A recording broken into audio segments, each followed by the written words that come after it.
5 विकार दान में देकर हम कभी भी विकार में नहीं जाएंगे की प्रतिज्ञा कर उसे निभाकर स्वयं को विकारों रूपी रावण के ग्रहण से छुड़ाने की, रावण के श्राप से मुक्त हो श्रीमत पर चल गोल्डन एजेड पुरुषार्थ कर गोल्डन एजेड दुनिया का संपूर्ण वर्षा लेने की, मुक्ति जीवन मुक्ति दाता निराकार परमात्मा की हम निराकार आत्माओं के लिए आज की मुरली से शिक्षाएं। संगम युग का ये ईश्वरीय जन्म अलौकिक जन्म है, जिसमें हम परमात्मा से समझ मिलने के बाद लौकिक विकारी स्मृति वृत्ति दृष्टि को परमात्मा की श्रीमत प्रमाण अलौकिक में परिवर्तन करते हैं। अलौकिक माना लौकिक के सर्व आकर्षणों से मुक्त। परमात्मा नई सतयुगी सृष्टि की रचना करते हैं और सर्व आत्माओं को निमंत्रण देते हैं नई सृष्टि स्थापन करने के निमित्त बनने में। कहावत है जैसे संकल्प वैसी सृष्टि। इसलिए जो भी आत्माएं स्वयं को निमित्त समझते हैं इस कार्य के लिए, परमात्मा उन्हें समझाते हैं कि उनका एक एक संकल्प श्रेष्ठ होना चाहिए, अलौकिक होना चाहिए। अलौकिक स्मृति में जैसे मैं आत्मा परमात्मा की संतान परम धाम निवासी हूँ, शुद्ध ब्राह्मण आत्मा हूँ, अवतरित आत्मा हूँ। अलौकिक वृत्ति अर्थात मैं आत्मा मास्टर विश्व कल्याणकारी, विश्व कल्याण के कार्य श्रेष्ठ परिवर्तन करने के लिए नव निर्माण के कार्य के लिए निमित्त हूँ। अलौकिक दृष्टि अर्थात दैहिक दृष्टि समाप्त और आत्मा भाई भाई की दृष्टि हो जाती है, सभी प्रति कल्याणकारी दृष्टि। परमात्मा कहते हैं कि स्मृति वृत्ति दृष्टि का अलौकिक होना माना इस दुनिया का कोई भी व्यक्ति हो या वस्तु अपनी ओर आकर्षित नहीं कर सकता है, लेकिन अगर कोई आकर्षित करता है तो परमात्मा कहते हैं कि अभी अलौकिकता आई नहीं है। जब तक अलौकिक हम नहीं बनेंगे तो कोई न कोई आकर्षित करता रहेगा। परमात्मा वरदान देते हैं कि सर्व आकर्षणों से मुक्त बनो। परमात्मा का प्यार और उनकी शक्तियां अगर दिल में समाई हुई हो तो मन किसी भी बात में उलझ नहीं सकता है। उनका प्यार उनकी शक्तियां सर्व उलझनों को समाप्त कर देती हैं। हमें चेक करना है कि अभी भी उलझन है तो हमने अभी तक परमात्म प्यार और शक्तियों को अपने में समाया नहीं है। आधा कल्प से भक्ति मार्ग में सुख शांति को पाने की तलाश में मनुष्य आत्माओं ने भक्ति शुरू की। एक से सुख शांति नहीं मिली तो दूसरी की भक्ति शुरू की। करते करते अनेकों को पूछना शुरू कर दिया, परंतु आज तक मनुष्य आत्माएं सुख शांति की तलाश में हैं, लेकिन किसी को स्थायी सच्ची सुख शांति नहीं मिली है। सुख शांति का वरदान सिर्फ एक निराकार परमात्मा सुख और शांति के सागर से मिलता है। वरदान को लेने की विधि है दुख अशांति देने वाले रावण रूपी विकारों को छोड़ना। जो विकारों का दान देते हैं उन्हें सुख शांति का वरदान प्राप्त हो जाता है। कोई देहधारी न दुख अशांति के कारण को जानता है, न खुद सुख शांति में रह सकता है, न औरों को दे सकता है। परमात्मा आए हैं हम आत्माओं को मुक्ति और जीवन मुक्ति की राह दिखाने। दुखधाम की समाप्ति होनी है और सुखधाम शुरू होना है। दुखधाम का पाठ संपन्न होने के बाद विश्व की करोड़ों आत्माएं वापस घर जाएंगी। फिर चाहे कोई अभी जाना चाहे या नहीं, अपने ही किए हुए कर्मों का अंजाम देखकर और भुगतान कर अभी ना कहने वाली आत्माएं भी मच्छर में सल जाएंगी। परंतु ड्रामा में परमात्मा का आना, सत्य बताकर सुधारने की विधि बताना और हम आत्माओं को उनका कहना मानकर स्वयं को समय से पहले तैयार करना, इज्जत से जाना, उनके साथ जाने का अपना ही महत्व है। फिर से परमात्मा हम पुरुषार्थ करने वाली आत्माओं को स्पष्ट कर रहे हैं कि उनके साथ जाना है तो संपूर्ण पवित्र बनना पड़े।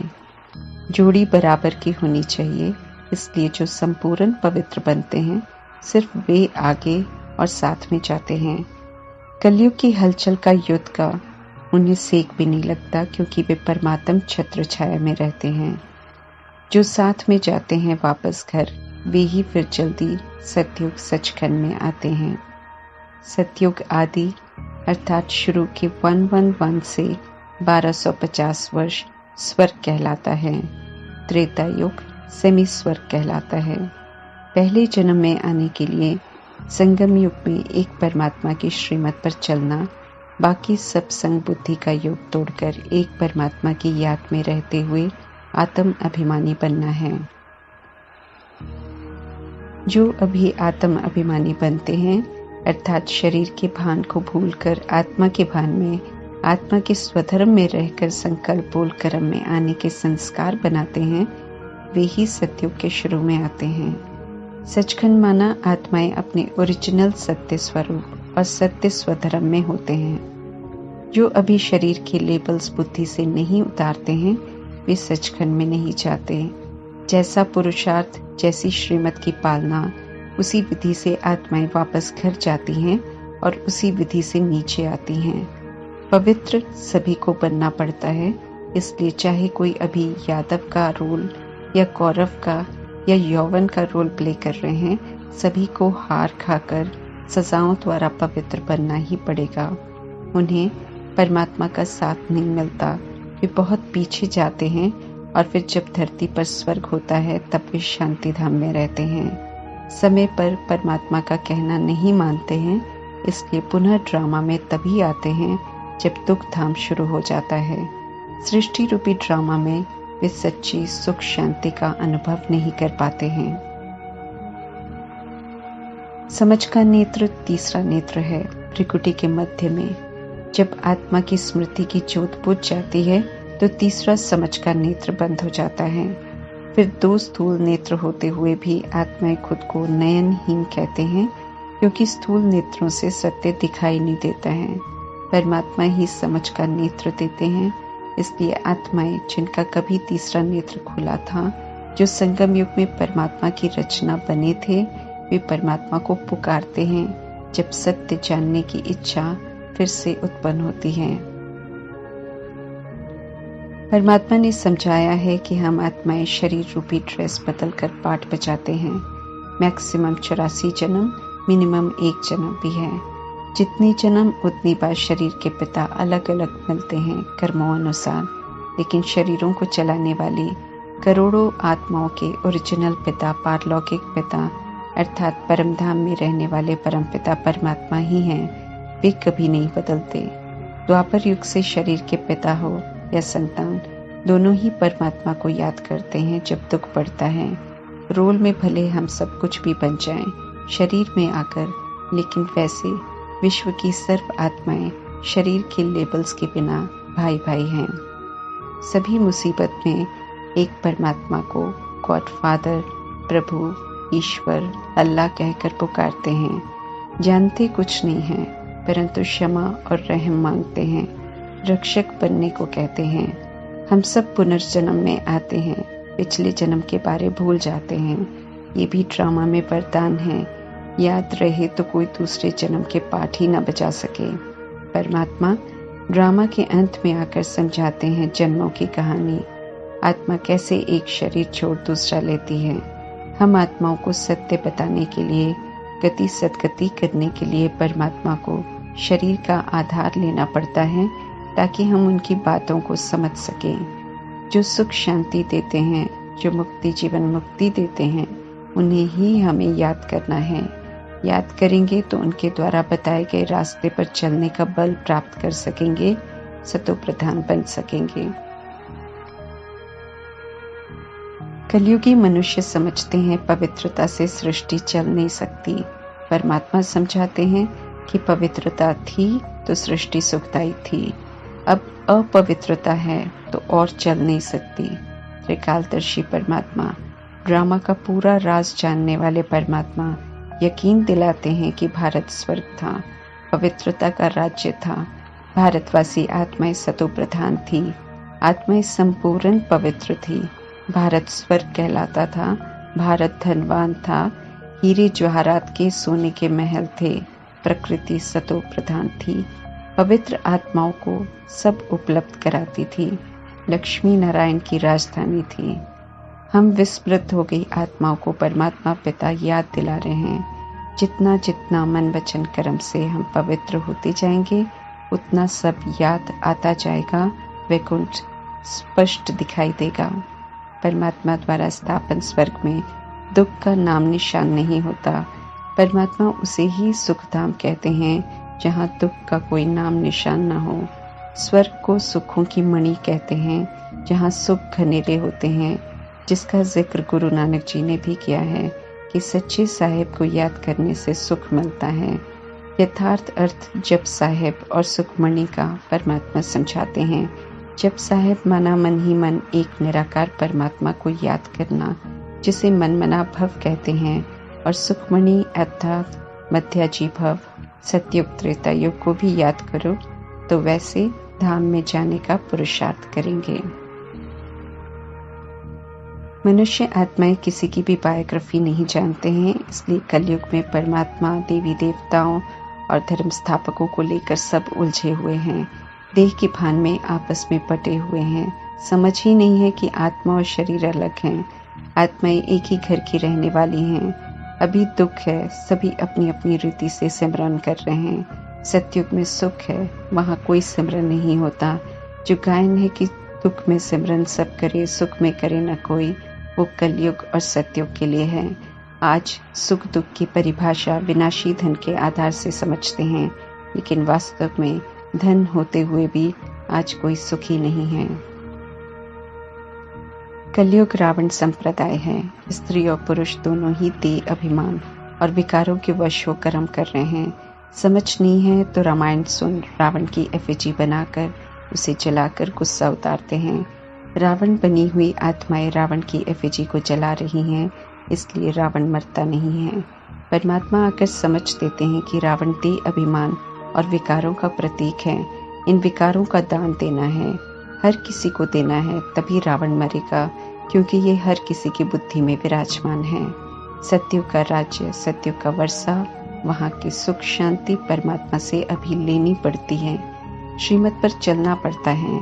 लक्ष्मी नारायण की आत्माओं ने ब्रह्मा सरस्वती के रोल में श्रीमत को एक्यूरेट मानकर रूहानी कमाई की है, अपना भाग्य बनाया है। ऐसे ही हमें सूर्यवंशी घराने में जाने की चाह है, तो वैसा पुरुषार्थ भी करना पड़ेगा।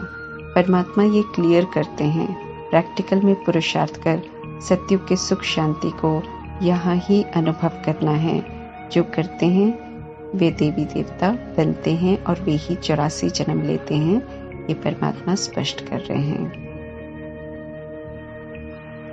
परमात्मा साधारण बूढ़ेपन में साधारणता से पढ़ाते हैं, इसलिए उन्हें कोटों में कोई में कोई एक्यूरेट समझ पाते हैं, और जो एक्यूरेट समझते हैं वे ही एक्यूरेट पुरुषार्थ कर फुल वर्षा लेते हैं। स्वर्ग की बादशाही लेने का ऑफर परमात्मा सभी को देते हैं।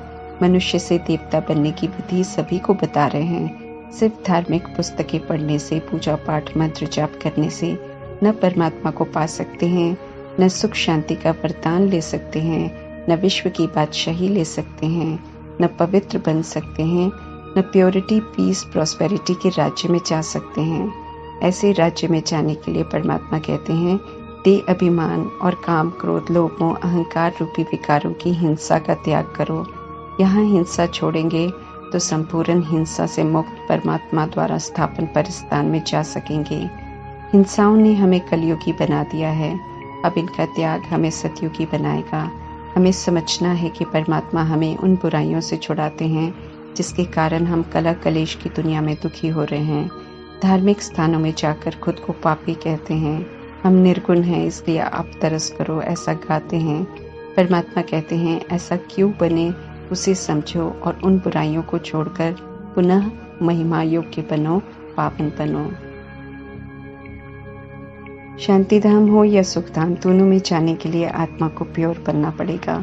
इस समय जो मिल रहा है वो पावन बनने के लिए ही मिल रहा है, व्यर्थ गंवाने के लिए नहीं।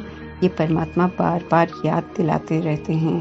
परिस्थितियां अति में जा रही हैं, समाप्त होने के लिए उसकी तरफ भी परमात्मा ध्यान खिंचवाते हैं। मनुष्य तो हिंसा करने वालों को भी अवतार कह देते हैं। कोई थोड़ी सी कथा सुनाए तो उसे भगवान कह देते हैं। परमात्मा समझाते हैं कि अवतार तो विश्व के कल्याण के लिए आते हैं, किसी को मारने के लिए नहीं। देह अभिमान दुखी कंगाल नरकवासी बना देता है। देही अभिमानी बनेंगे तो फिर से सुखी, धनवान और स्वर्गवासी बन जाएंगे। समझना है कि आत्मा पाठ बजाती है, आत्मा ही शरीर द्वारा सुख भोगती है जब अपने पवित्र स्वधर्म में रहती है, और जब इस स्वधर्म के विपरीत हो जाती है तो दुख भोगती है। तो अब दुख भोगने वाले कर्म ही क्यों करे, ये समझते हुए हमें स्व परिवर्तन करने की समझ दे रहे हैं शुभ चिंतक परमात्मा। कहते हैं याद करो तो आत्मा में जो विकारों की एलॉय पड़ गई है वो जल जाएगी। परमात्मा हेल को पुनः हेवन बना रहे हैं, तो हमें हेवन की विशेषताओं को धारण कर परमात्मा के श्रेष्ठ कार्य में मददगार बनना है। रावण के श्राप से स्वयं को मुक्त करना है और परमात्मा से 21 जन्मों का वर्षा लेना है। शर्त यही है कि इस संगम युग में हमें सिर्फ निराकार परमात्मा को याद करना है। देहधारी संबंधों के साथ रहना है, परंतु उन्हें याद नहीं करना है, क्योंकि याद करेंगे तो परमात्मा कहते हैं कि गिरती कला में जाएंगे। परमात्मा से कनेक्शन नहीं होगा, न खुद का कल्याण कर सकेंगे, न विश्व कल्याण के कार्य में मददगार बन सकेंगे, न प्रकृति को पावन बना सकेंगे, क्योंकि परमात्मा ने ये स्पष्ट किया है कि अपनी देह और देहधारियों की याद में रहने वाले न खुद पावन बन सकेंगे न औरों को बना सकेंगे।